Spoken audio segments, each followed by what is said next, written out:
40 y eran 49. Pero bueno, me quieren los números. Estábamos en el 2013. No, en el 2013 retrocedimos. Pero bueno, ajustada la elección. Ajustada. De todos modos, ya entrando en algunos análisis, yo viendo los resultados, fue casi una elección en realidad de segunda vuelta. Fue casi un balotaje. Sí, incluso los porcentajes de Lula son, y la cantidad de votos es prácticamente lo que sacó Bolsonaro en la segunda de su elección. Contra Haddad. Contra Fernando Exacto, Haddad. con lo cual tiene, y al haber pocos candidatos, habiendo sacado tan pocos votos los que serían tercero y cuarto, daría la impresión que va a ser la segunda vuelta va a ser similar los resultados a la Ayer Atilio Borón en C5N, que estaba bastante asustado hasta que empezó a revertirse la tendencia, decía que era el tope de Bolsonaro. Que es difícil que Bolsonaro siga acumulando. El que vio votar a Bolsonaro lo votó. Ya está. Eso nunca se sabe, porque en realidad puede ir gente a votar que no votó. Lo que yo estaba viendo, se volvió al piso histórico de los votos en blanco y los anulados. En la elección anterior de Bolsonaro había habido casi 11 millones de votos en blanco y anulados, y en esta volvió al promedio de 5 millones, que habían sido las elecciones anteriores, con los cuales aparenta ser que gente que no votó en blanco o anuló en la elección anterior, que parecía estar más definida, se ha volcado a Lula en esta elección. Es decir, daría la impresión que es muy difícil que se modifique, pero bueno, nunca se sabe, ¿no? Es pareja, ¿no? 6 millones de votos votaron en la cantidad de votos que hay en Brasil. No, es reversible. Voy a traer un tuit de una amiga en común que puso esto de que se derechizó, no importa para no nombrarla, ¿no? Pero que esto de se derechizó la población que vota, ¿no? Digo, Bolsonaro tiene un cúmulo de poder ahora. Sí, de hecho es presidente. Exactamente. Claro, hay que dejar de subestimarlo en algún momento. Yo, de todos modos, yo hago otro, si me permiten, no hago un análisis tan fuerte en ese sentido. Si, obviamente, insisto, esta era una elección casi de balotaje. Claro. Si ustedes ven la distribución en el Congreso, es una elección diferente. Si ustedes ven cómo se reparten los senadores, los estados, es una elección en la cual quien sea electo presidente va a tener que articular consenso, no tiene mayoría en las cámaras. El centro va a ocupar un lugar bisagra entre los dos partidos también. En el supuesto más probable de que gane Lula, también va a tener justamente esto, va a tener Exacto. un congreso donde cada ley la va a tener que negociar arduamente. Gane quien gane. Y siempre con los antecedentes recientes, y no tan recientes, de el peligro del impeachment. Como le pasó a Lula, como le pasó a Dilma Rousseff, o también de otro signo político, a color de melo. Sí, no daría la impresión de que vuelva a ocurrir esto. Ya se quemaron con leche. No, en realidad no habría, en el caso de Brasil, no iría tanto por ese lado. Incluso Lula ha ido, lo que lo vetó la otra vez para participar fue un tema judicial, que es el que lo habilitó ahora, hacia un tema de competencia, incluso Sí, una pensar cosa que muy Lula fina. la anterior votación estaba preso. Exacto. Exactamente. Digo, Por no eso pudo votar. compitió Fernando Haddad, que en estas elecciones sorpresivamente perdió. En el estado de San Pablo, donde se esperaba que Lula, de alguna forma, al ser un centro industrial, vos me gane. decía que en los centros industriales Lula Ganó Bolsonaro. Digo, que Se no, impuso que- Bolsonaro. Ahí Y en el San norte Pablo, de Brasil sería como la matanza para el peronismo, digo.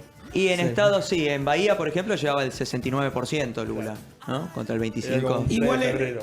se han dado estos resultados, pero también se han dado lugares donde en teoría Bolsonaro no podría haber ganado, incluso la otra vez, y sin embargo ha tenido buenas elecciones.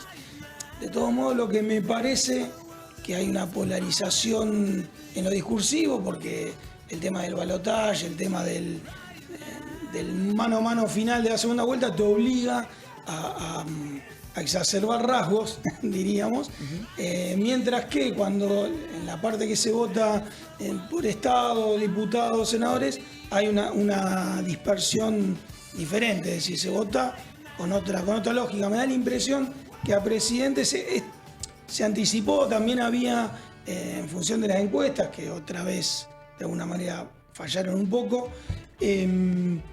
daba la impresión como que, y en esto sí asaltaron, Lula casi gana en primera vuelta, con lo cual también... 2 puntitos. Muy poco. Un punto, punto 6, 48 con 4. Digo, en ese aspecto no estaban tan errados. Es decir, Lula hizo una gran elección, salió en los márgenes de lo previsto. El tema es, no se pudo tabular el voto de Bolsonaro. De hecho, dieron en el margen de error. 2 puntos más, 2 puntos menos de lo que preveían las encuestadoras en lo de Lula. En lo de Bolsonaro le erraron. Por mal. 10 puntos. ¿Qué pasó ahí? Ustedes son muy jóvenes, a mí me hace acordar cuando ganaba Menem, nadie lo votaba y después arrasaba, sacaba unos números extraordinarios. Hay algo... Voto vergüenza, le dicen ahora. No sé si será eso, es un voto que no se puede medir. Digo, técnicamente también es muy difícil, hay gente que define su voto en la última semana, el último día, es decir, me parece que ese intentar definir, tratar de tener cierto orden, poder prevenir qué va a ocurrir, obliga a esta respuesta. Que finalmente uno tiene que dar una respuesta en la encuesta. Sí. Y quizás no sea eso lo que ocurra. Es decir, creo que hoy por hoy se define cada vez por diferentes razones, puede ser hasta el color de la remera, si le gusta, si lo conoce, o votando en contra de otro. Me parece que también, el hecho de las polarizaciones, tiene mucho que ver con que se vota a favor de un candidato, pero también se vota en contra del otro. Sí, aparte, antes cuando, digamos, se hacía una encuesta, también había menos factores que influían en el voto. Hoy en día la influencia, por ejemplo, de las redes sociales es total. A lo mejor puede hacer que una persona cambie su voto radicalmente en cuestión de días, y eso la encuesta a lo mejor no llega a medirlo. Es probable, ¿no? La verdad que no. Es muy difícil, Yo sí creo que más que cambiar el voto, no lo tienen decidido. Y de alguna manera lo definen por cuestiones que no podríamos. A ver, ¿cómo decirlo? No sería una racionalidad beberiana. Una base científica. Claro, digamos, uno puede definir su voto por montones de cuestiones, que ahí es lo que me parece que las encuestas no captan. El problema con las encuestas es la pregunta, no la respuesta. Uno contesta lo que le preguntan. Si yo pregunto mal, se contesta mal. Claro. Bueno, ahí justo hoy hablábamos a la tarde, el tema de que Lula, a diferencia de otras elecciones, fue apoyado por grandes grupos de medios, por el grupo rojo, es decir, por el círculo rojo. Digo, no es un Lula, digo, totalmente opuesto a aquellos que lo llevó también, ¿no?, a ser presidente de la nación. Y hoy ven un Bolsonaro totalmente descontrolado por parte de los medios de comunicación y dicen, bueno, no, vamos a apoyar a Lula, pues ya lo conocemos, ¿no? Comparto. Aún así, sacó casi el 46%, decía, 43 sacó. 43,2. Son números extraordinarios para lo que uno 51 preveía. millones de votos. Claro, la verdad que esa es la parte que uno no termina de dimensionar, y seguramente sacó, cuando se termine bien de hacer el análisis, sacó en lugares que en teoría debería haber ganado Lula. Para la Argentina, Sí. ¿da lo mismo? No, obviamente que no da lo mismo. Independientemente de que ningún país puede hacer, ni ningún gobernante puede hacer lo que quiere, ni ninguna irracionalidad. Se mantienen dentro de parámetros que es su propio partido, ya digamos los gobernadores. Itamaraty es otra cosa, los estados brasileños son otra cosa. Independientemente de eso, que gane Lula o que gane Bolsonaro, como que gane Trump o Biden o Colombia, lo que ocurrió, lo que sí te cambia, a mi modo de ver, es la agenda también global. De alguna manera te cambia la agenda en Latinoamérica, ¿no? Si gana Lula, se van a hablar de ciertas cosas, se van a mencionar derechos, se va a conversar de otros temas que, ganando Bolsonaro, Evidentemente no. Bueno, hoy el emérito ministro de Producción y 2 veces gobernador de la provincia de Buenos Aires, Daniel Scioli, dijo que ya le dijo varias veces a Bolsonaro que Argentina no es comunista. Porque claro, Bolsonaro otro día Ahora sale y embajador. dice, claro, Ahora embajador Exacto. embajador en Brasil. Y le dijo yo, bueno, no, pará con eso, porque ya te dije varias veces que nosotros, una charla de amigos me parece, ¿no? Uno le dice al otro, rojo, no, tiene que quedar azul, basta. Bueno, pero en eso, digo, claro, porque salió Bolsonaro con los botines de punta y decir, no queremos que Brasil sea el comunismo de Argentina. Argentina es lo que menos es comunista, digo, no hay ningún... Y pero es lo que hablábamos, es un tema discursivo o electoral. Yo, la verdad, no sé si Bolsonaro lo cree o no. A esta altura Bolsonaro puede llegar a creerlo. Esto también es el problema.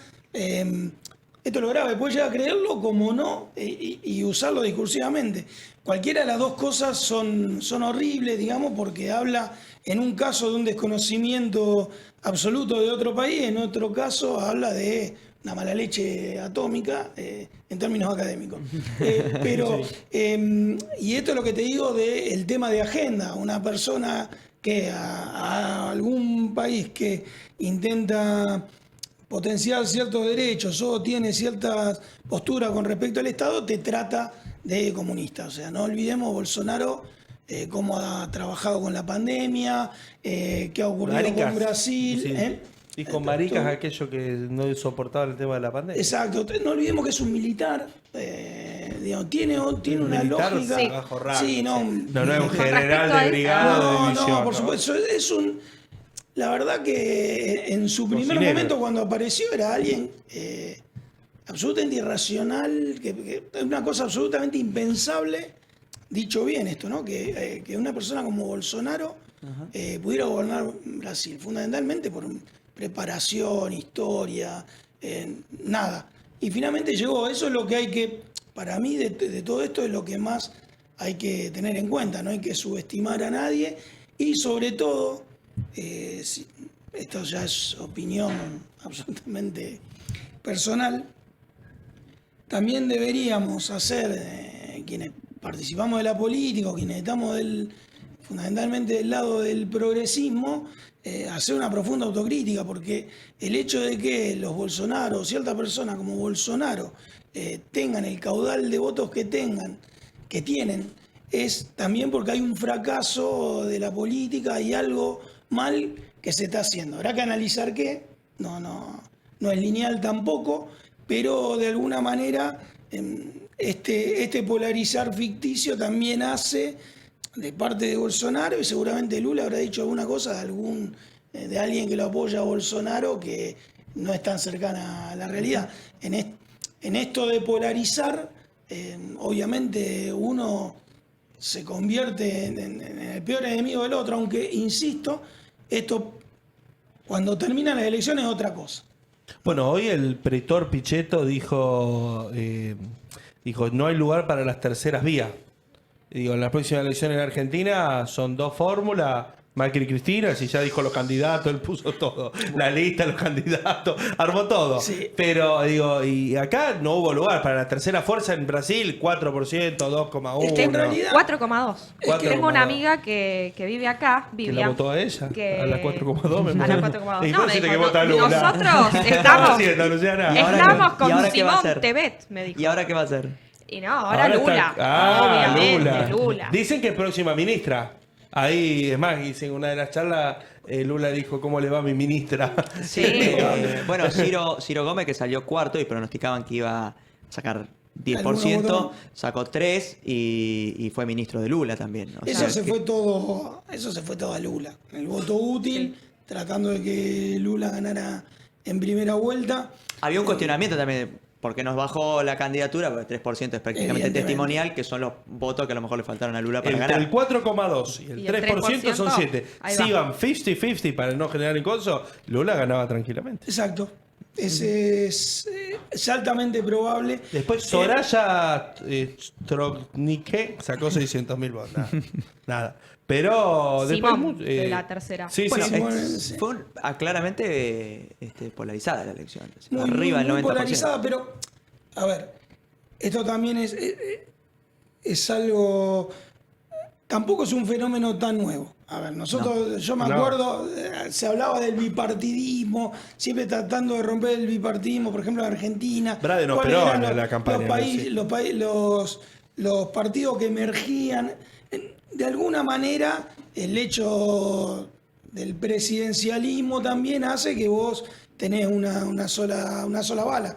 En cambio, en los otros lados, por eso también se reparte mucho más el voto en diputados, Sí es gobernadores. claro, sí es cierto que en los 90 la Argentina perdió ese bipartidismo. Sí, pero finalmente se acomodó. Se acomodó ahora sí. Los 90 no, diría un poco del 2000 en adelante, los 90 Por lo más o menos de la menos, aparición del frepaso. Sí, pues ahí más o menos y después se acomodó. Pero en realidad lo que es, a esto es lo que iba, a mí lo que me preocupa no es tanto el bipartidismo que ocurría, sino ciertos discursos del bipartidismo de ahora. Es decir, antes me daba la impresión de que de alguna manera había alguna racionalidad entre los partidos. Hoy es una cosa de enemigo, es decir, el que gana, o sea, los votantes de los dos candidatos, en general en cualquier país de Latinoamérica que tomemos, prácticamente excluye al otro. Las dos construcciones simbólicas de países que se hacen del otro, un país en el cual yo no puedo vivir. Es decir, viene el comunismo, me van a matar, me van a robar Si todo. gana tal, yo me voy. Los nazis. Eso Claro, se escucha todo el tiempo. Y sí. Si gana tal, yo me voy. Y esto no era una cuestión que antes ocurría. También, y le agrego otra cosa más, que en algún momento habrá que estudiarlo, también se ha exacerbado esto, porque también es cierto que de un tiempo a esta parte, luego de la recuperación democrática en nuestros distintos países, han ido surgiendo determinados movimientos que interpelaron fuertemente a las distintas sociedades. Entonces, lo de Lula ha incluido millones de brasileros. Chávez en su momento, no Maduro, yo realmente no pienso, pero Chávez en su momento, bueno, tenemos en Bolivia, aquí en Argentina, salvo algunos interregnos. En Uruguay. Entonces, Uruguay siempre, Uruguay es distinto en su lógica. Chile también es distinto en su lógica, pero ahora ha caído en eso en los últimos años. Entonces, ¿qué ha ocurrido?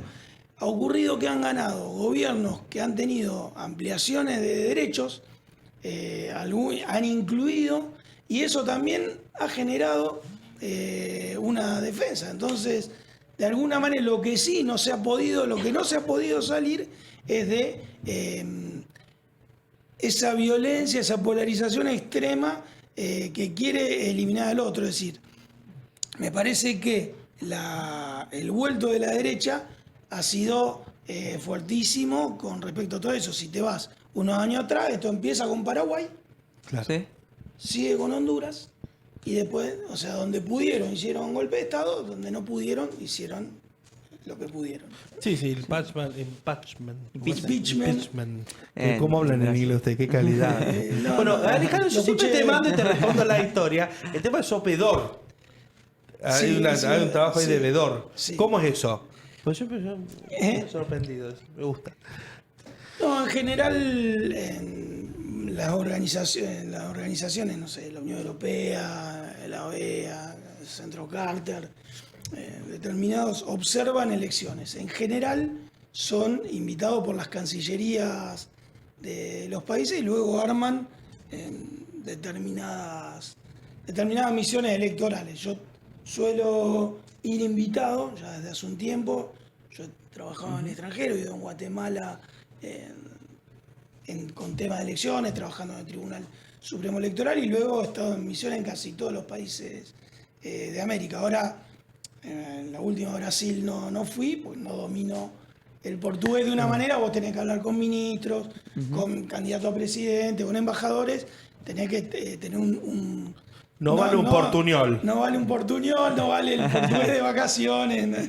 Había varios Ahí, no, periodistas. ahí tenés que escribir. No, tenés que- Había claro. varios periodistas que fueron Sí, van. acá. Pero sí, si por vos no Pedro sé Brieger, bien- así lo escuchaba. Decía Lula, y todas frases cortas era. Luliña. ¿Qué? Luliña. Sí, Luliña. Era bastante gracioso. Pero, digo, por los medios nacionales nuestros de la Argentina dicen que, bueno, que va a impactar de algún modo la elección de Debería, de no es lo Brasil. mismo. No es lo mismo si gana Lula que si gana Bolsonaro. Esto es así. Pero bueno. Daniel Scioli hay que será esperar. amigo de Lula, porque es amigo de ¿Cómo? Bolsonaro. Daniel Scioli, que es amigo de No. Bolsonaro. Siempre- ¿Será amigo? No, sí. Ah. Ha sido. Me acuerdo que en los videos de campaña de Daniel Scioli estaba la referencia. Bueno, Lula hace poquito criticó algunas posiciones del Frente de Todos de Alberto. Lo digo. Como cualquiera. Sí, como cualquiera. Pero bueno, como cualquiera. Pero, digo, lo criticó. Y siempre Lula estuvo, vino el cierre de campaña de Daniel Scioli. Año 2015, Sí. en los UPA. El UPA es Modelo. el modelo brasileño, ¿no? La unidad de pronta atención. Y vino a cerrar campaña Lula vino a cerrar campaña con Daniel Scioli. Y estuvo hace poco con Cristina. Una, Sí.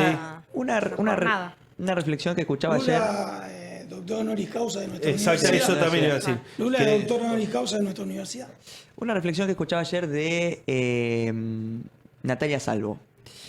Que bueno, en el fragor, digamos, de la elección, donde todavía no se podía determinar quién iba primero, quién iba segundo, ya había como una especie de flagelo de la autocrítica. Pero de alguna forma ella lo que decía es justamente este análisis de los movimientos populares, progresistas. De alguna forma, digamos, en los últimos años, si se ha puesto más atención, decía ella, en el derecho de las minorías, y se ha dejado de lado un discurso que atrape a las mayorías, yendo, por ejemplo, a la recuperación del salario y la redistribución de la riqueza. Es decir, hay un abandono por parte de estos movimientos progresistas de las grandes necesidades de las mayorías. Ha habido de alguna manera en todos nuestros países, hay un momento en que no manejas la economía o te funciona mal.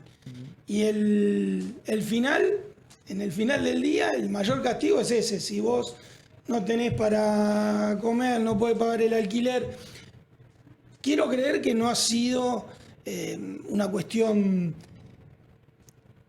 razonada, es decir, vamos hacia las minorías y me olvido. Creo que se han defendido a las minorías porque siempre quienes sostienen derechos, quienes impulsan derechos, quienes amplían derechos, empezamos por las minorías, que son quienes normalmente son los que sus derechos son vulnerados, ¿no? O sea, el derecho, básicamente, en líneas generales, lo utilizamos los débiles para protegernos del Estado en principio y de los fuertes en alguna teoría podría ser estado de naturaleza. Pero digo, fuera de eso, no creo que ningún gobierno no intente que a todo el mundo le vaya bien. Obviamente hay diferencias, no es lo mismo si alguien plantea fuga de capitales, una libertad absoluta de mercado, que alguien que intenta incluir mayorías. De todos modos, una última reflexión, si se quiere, con respecto a esto. Todos los que intentan incluir las minorías también van a intentar incluir las mayorías. Bueno, precisamente quienes excluyen, fíjate, quienes tienen un discurso de excluir minorías son los que terminan excluyendo a las mayorías. Porque en realidad privilegian una cierta minoría. Claro, pero hay prioridades a la hora de gobernar, ¿no? Y por ahí se han puesto en discusión algunas cosas que, está bien, venían por ahí atrasado en la agenda política. Se impulsó en la discusión de algunos temas y se dejaron de lado otros que son por ahí más centrales para Claramente. salir de la crisis en la que estamos Claramente, después de una pandemia, ¿no? Estamos de acuerdo. No, cuando, lo dije recién, cuando hay una impericia en economía, cuando vos no podés salir de eso, no hay lectura posible. O se vota rápidamente, ¿no? Uno vota por algo que cree o votás en contra del que te está haciendo daño. Esto también ocurre. Y creo que en gran parte la derrota de Bolsonaro tiene que ver con que Brasil si bien está bien, es Brasil, lo dijimos, no está tan bien como cuando, por ejemplo, se fue Lula. O sea, Claro. Lula triplicó el PBI. Esto es algo que Exacto. se sabe, por algo los empresarios acuerdan. Se acordaron, Se dijeron, no, acordaron. pará. Qué bien que estábamos cuando estábamos Qué bien que mal. estábamos. Una última pregunta. Sí. Cortita, Álvaro, por sí, favor. Sí, Sí. perdón. Bueno, justamente en esto de que empezamos hablando de no subestimar a nadie, como pasó con Bolsonaro, que era un personaje marginal Sí, sí. de la política brasileña y que pocos lo conocían hasta hace algunos años, ¿cómo ves en la Argentina el fenómeno Javier Milei? Para mí puede ser presidente. Claramente. Si se sigue haciendo, se siguen cometiendo los errores que se están cometiendo, Milei va a ser presidente. Se deja mucho espacio vacío donde la Y política... además también hay un componente, ideológico. ¿No? Escucha a la gente también que habla bien de Milei, piensa lo que piensa Milei. reproduce el discurso. Sí, sí. Sí, no, No solo su carisma, su discurso. Sí, es así. Bueno. Temeroso, al final, temeroso. Bueno. Para, Temeroso. no para la autocrítica, pero sí como aprendizaje. Exactamente. Esperemos que el Hay que aprendizaje aprender. no se haga real. Un aprendizaje, Así que bueno. un aprendizaje preventivo. Por favor.